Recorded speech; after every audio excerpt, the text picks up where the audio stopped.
Not surprised. I know you said Spencer Fury wasn't surprised either when you had him on, but I did it. I wanted Fury to win as the Brit, as a Fury fan. Yeah. And I thought at one point, round 6, round 7, he was winning the fight and turning the screw, and then out of nowhere, Usyk he got that unbelievable fitness, and it come probably down to his training and his dedication. Doesn't cut corners, and he just turned the screw and turned the screw and turned the screw, knocked Fury down obviously onto the ropes. So credit to him, and Usyk's a formidable guy, and you can only give him credit. And I think the rematch is going to be amazing. What mistakes do you think Tyson Fury made in that fight? I spoke to Jimmy Tibbs about this, legendary trainer, obviously, dad of my trainer, Mark Tibbs.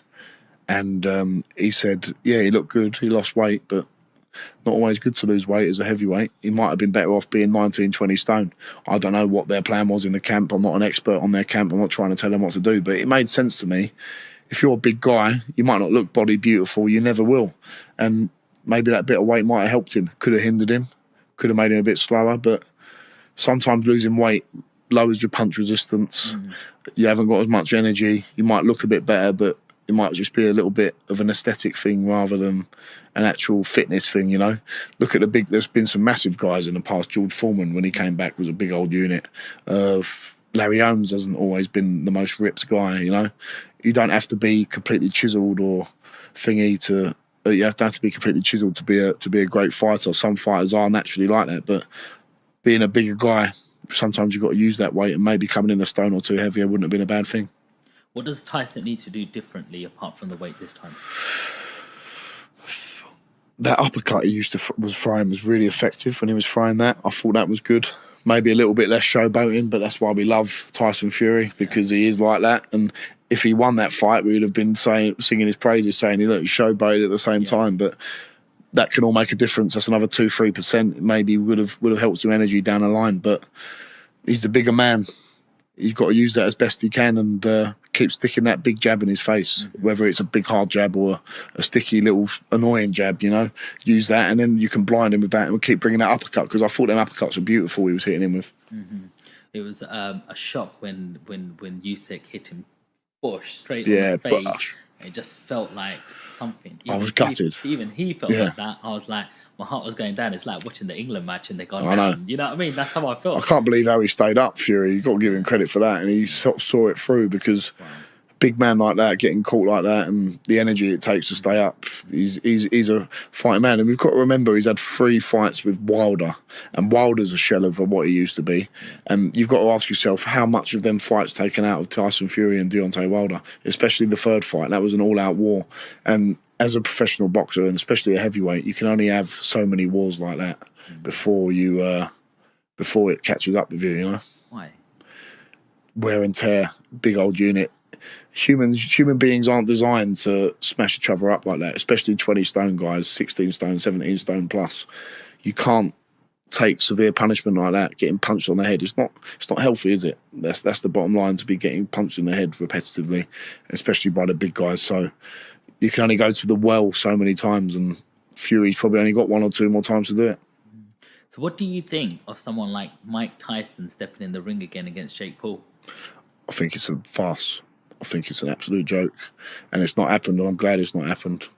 Almost 60 years old. I used to like Jake Paul. I used to think, he's doing something quite good, trying to dedicate himself, but I've got no time for it. I think it's all quite rubbish now. What do you think of that whole scene of influencer boxing, misfits, all of that? It's not boxing, it's entertainment. Fair play to them. Make their money. That's fantastic, but I don't regard it as boxing. I regard it as sort of wrestling style entertainment. And yeah, it is entertaining. Sometimes you watch it and you think, that's a laugh, but it can never be taken seriously, ever.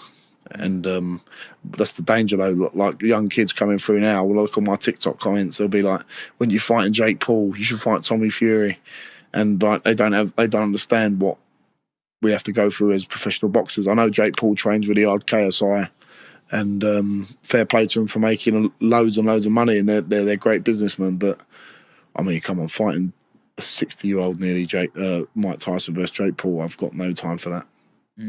How do you think that plays out? Because it is scheduled for November. I think, well, considering that Mike Tyson had to be taken off a plane, didn't he, for having heart problems, I don't think they should be sanctioned at all, ever. It's wrong. Who is your favourite boxer of all time? I've got a few. Lennox Lewis being one of them. Yeah. Unbelievable. Rocky Marciano. Yeah. Old classic guy. The modern guys, Joshua Fury, love them two the most. There's no Tyson in there? Mike Tyson? Oh, Mike Tyson, unbelievable. But in terms of my favourites, probably Lennox Lewis, someone like that, Vitaly Klitschko. But Mike Tyson in his prime, watched him 18, 19, 20 years old, smashing people up who were like 10 years older than him, getting a world title at 20 years old, unbelievable. Johnny, a big name has just been dropped. Yeah, everyone's talking about Chisora and you. Yeah. Everyone's just like putting you straight into that Another mix legend. now. He's like, War Chisora, they call him, don't him? He's like a real veteran. Couldn't believe he beat Joyce. Couldn't believe that. Yeah, I thought Joyce would be able to deal with him, but Chisora just keeps coming back. He's had 2 wins on the... Is it 2 wins on the bounce now? Who did he fight before? He fought someone else recently, but he just keeps coming back, and if he's still winning, Joe Joyce is a great name to have on your resume. So I've got a lot of time for Joe Chisora. He's a legend, and people have been bounding our names around. Eddie being the main man who's been doing that, and I feel a bit disrespectful to thinking like I'm calling for that fight. So I'm not calling for it, but if Derek Chisora came and said, let's have a fight at the O2, let's set it out, I want to do it, I wouldn't say no. It would be an honour to share the ring with Derek Chisora, and I think I'd have a good chance in. I'm not saying I'd win it, but I'll give a good account of myself, Yeah.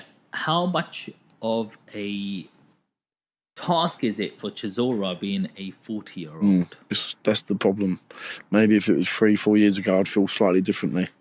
But age waits for no man, and he's been in some grueling fights, and I think Del Boy's a great character, and I think he's a unbelievable guy, unbelievable for British boxing. He'll go down and be remembered by a lot of people, and time waits for no man. How important is timing in terms of when you're facing your next opponent? If you go straight for Chisora, where do you go from there? You might be able to, face an opponent like that. You might be able to get through a wall like that and show a lot of toughness. But is it too fast, too soon? Because you've had all these first round knockouts. Not sure how much experience you're getting in the sort of actual ring. Fighting Chisora, imagine beating him. Where do you go from that? That's the thing. It's not an immediate fight. It's whether it's just an idea that's been bandied about. I've obviously got Rudenko locked in for my next fight. That could give me some great experience. He could be he'd probably be my toughest fight to date. And then you assess from there. It's very important, as you say. You've got to look at one fight at a time. And all that's on my mind right now is beating Rudenko whenever that happens in the next month or two. How does it feel like when you're training for a fight? You've got your trainer there, you've got a manager there, you've got a whole team around you. What happens when you're in that ring and you're alone all of a sudden? That's it. That's the name of the game, isn't it? Like, it doesn't matter how... This is the thing with boxing, it's quite unique in a way. You don't have 10 other football players on the pitch, you don't have 14 other rugby players.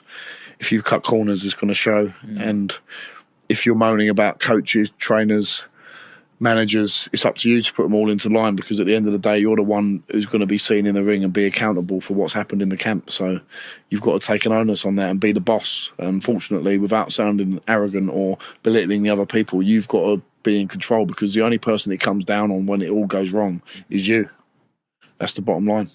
And you're the one who takes the punches in the head. No one else does. Not your manager, not your trainer, not your promoters, not your strength and conditioning coaches. They're all part of your team, but the one who's going to be getting punched in the face is you. Does it ever get to you mentally? No. I love it. I absolutely love what I do. I get to go up and train every day. I love training. It keeps my head screwed on. If I couldn't train, I think I don't know what I'd do. It keeps me sane, for like it does for a lot of people. So I absolutely love the ability that I've got to go and train and do something I love every day. Before you're ready to challenge for a major title, what milestone do you feel that you need to hit? I don't think of it in that way, Sean. I don't think I have to hit anything. I think the map is in my destiny of where I'm meant to go. All I have to worry about is winning the next fight. There's no milestone I think of in my head that I think, well, I've got to do this amount of this or do that. It's all mapped out already. All I've got to do is dedicate myself 110%, and then the rest will follow. I like going to the gym myself. Yeah. I go there every morning, Yeah. maybe 5-6 times a week. Yeah. It keeps me happy. Yeah. I like to think I train hard. Yeah. You know, one day, like I have my 2 days where I do my 5K Yeah. runs. Yeah. I do my bodybuilding on 2 other days, and then Nice. a couple of other days I do a Pilates, yoga, get the It's good good to do stretch that. All the out. flexibility. Yeah, absolutely. All of them things.